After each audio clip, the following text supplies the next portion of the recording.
Have you heard? Kushcon is headed to Tampa this August 6th and 7th. Network with more than 7,500 hemp and cannabis professionals, sample products from more than 300 brands, and take in over 70 educational sessions. Do you work in cannabis or hemp? Kushcon Tampa is the only place you can meet directly with the nation's largest distributors and retailers. Get tickets and learn more at kush.com/Kushcon. Plus, listeners of this show can save 50% on tickets with promo code PODCAST. Again, that's kush.com/Kushcon. See you there.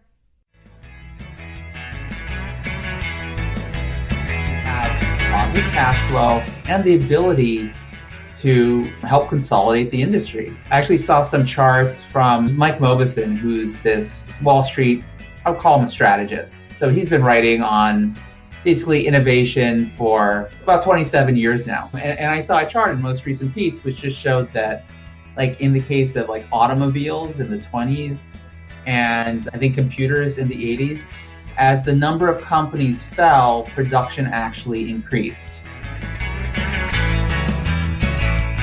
From the PodConx studios, high in the Rockies at the beautiful Beaver Creek Resort, it's the Raising Cannabis Capital Show. Today on MJ Bulls, we are joined by Maxim Jacobs, the Senior Vice President and Head of Investor Relations at Russo Partners. Maxim, welcome to the show. Oh, thanks for having me. Well, I've really been looking forward to our conversation because normally we feature cannabis companies that are raising capital, but today we're going to talk about how those companies can improve their chances of actually getting funded. Maxim, a few years ago, all a cannabis company needed was a nice deck and a good story to secure funding, but those days are gone. Why is it getting so difficult for cannabis companies to raise money? Honestly, it's difficult for all companies to raise money. Actually, it's nothing personal. It's basically any negative cash flow company in this market is having a hell of a time. I focus mainly on the healthcare space, and it's been about 7 weeks since we've had an IPO. And just market-wide, IPOs are down 94% in the first half of 2022 compared to the first half of 2021. It's abysmal. So everyone's having trouble, whether you're trying to go, obviously, the normal IPO route.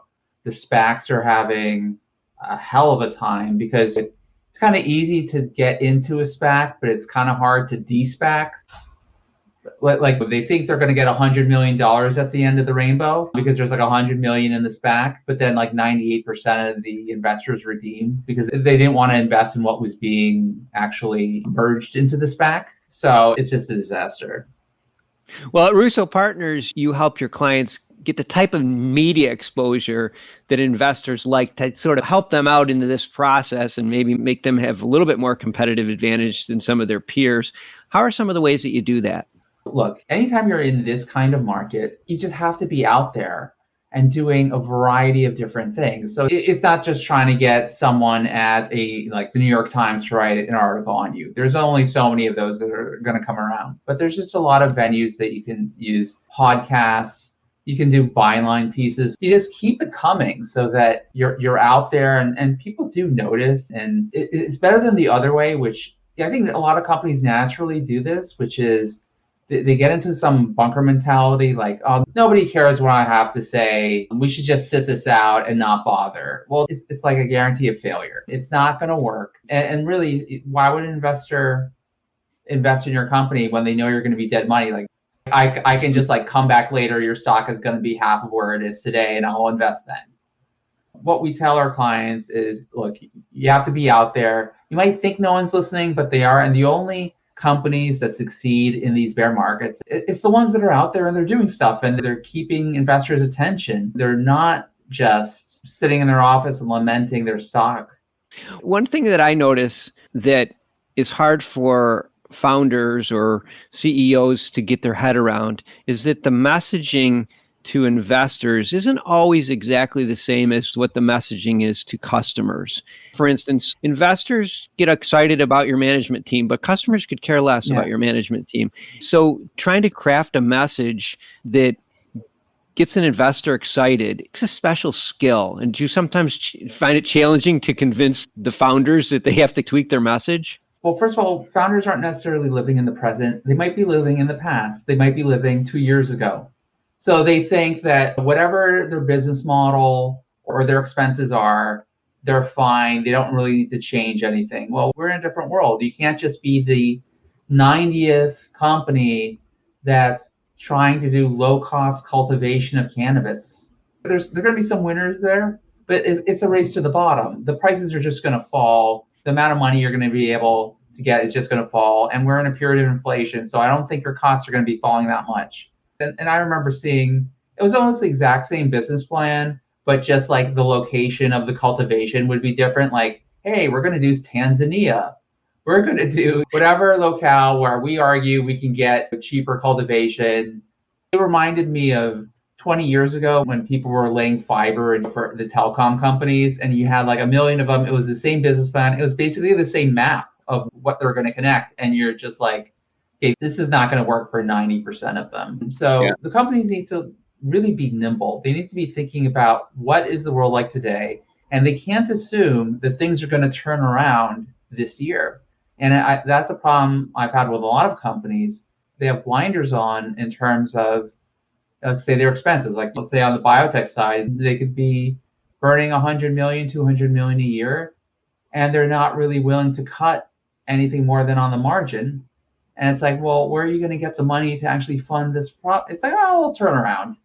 It's like, you can't assume that. I mean, this is probably the worst macroeconomic setup that we've had for decades. This is worse than 2008. This is worse than 2000. We have not had a Fed raising rates this steeply into a recession for quite some time. I don't know, maybe the last time was the Great Depression. I don't know, but it's been a long time. It's not like the old days when Greenspan or Bernanke at the first sign of trouble starts lowering rates. That's not what's going to happen now. So it's going to be, a very difficult situation for everybody, for investors, for the companies, and they need to just be realistic. And some companies within the cannabis space today are actually very well positioned. The large companies, the multi-state operators that have the exposure in different locales, who have positive cash flow and the ability to help consolidate the industry. I actually saw some charts from Mike Mobison, who's this Wall Street, I would call him a strategist. So he's been writing on basically innovation for about 27 years now. And I saw a chart in the most recent piece, which just showed that, like, in the case of like automobiles in the 20s and I think computers in the 80s, as the number of companies fell, production actually increased. Subscribe to Hemper's monthly smoking boxes, and you'll never be caught needing to replenish your stash again. Hemper is hands down the best place to stock up on your smoking supplies, no matter the occasion. Curated with innovative and hand-selected products to ensure you're getting the absolute highest quality accessories for your smoking experience. Hemper's monthly subscription service provides $100+ in value for only $40. There's also a convenient option to receive one every month, every 3 months, every 6 months, or yearly. Plus, MJ Bulls listeners get an additional 10% off Hemper box and the XL box with promo code MJBulls10. So go to Hemper.com, type in promo code MJBulls10 to get started. So it's like, look, you get certain economies of scale, you get this consolidation, you get that critical mass as a company to really be able to expand versus, do you really need like 50 companies that are duplicating corporate G&A? All of them have CFOs and CEOs. All that's like kind of wasted. Instead, you could have like just a few of those kinds of guys, and then a lot of people actually who produce stuff rather than just administrating stuff. Yeah. So that's what we're going to need. And look, if you're invested in the cannabis space, you want to be invested in Amazon. You don't want to be invested in Webvan. No one has a crystal ball, but there are certain things that excite investors that usually are a little different than what excites customers. And so that's, kind of one of the things that we always have to keep in mind when we're raising money is that investors sometimes are motivated by different things. Well, yeah, they're naturally going to want different things. Like, for example, investors generally don't ask about a company's customer service. They probably should, because that's a question of what is their customer retention going to be. And the companies themselves are probably focused on that a lot, just like making sure that their customers are happy. But yeah, investors don't necessarily care about that so much, or that's not like the first thing they care. But look, investors are going to want to know that the people in charge have done this kind of thing before. Obviously, in an industry like cannabis, it's going to be difficult to show like I've done exactly the same thing before.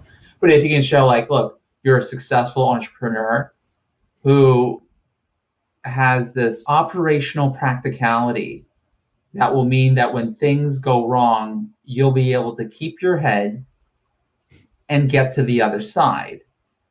Because that's really what you need. In biotech, for example, it's sort of like with real estate. It's all about management instead of location. That's the same thing with these cannabis companies as well. It's about the management. People that you feel like you can trust, that know what time it is, they're sensible, and will be able to solve the problems that will inevitably come up. Jeez. That's exactly what everyone needs to hear right now, because this is a scary time for a lot of companies, especially if they're in the raise mode right now. And I wish we had more time to dig deeper in this, but we'll have the links to the Russo's partner information in the show notes. So if anybody that's listening right now wants to learn more, or maybe jump on a call to speak with Maxim, I'm sure somebody on his team will be happy to talk to you. Maxim, this is good stuff. We could go on and on and on about this, and I wish it was more robust economy right now. But like you said, there's winners in this economy, just like there's winners in other economies. And so keep your head up and let's stay focused. Thanks for being on the show today. Sure. No, thank you for having me. And look, if anyone does want to reach out, I'm always happy to talk.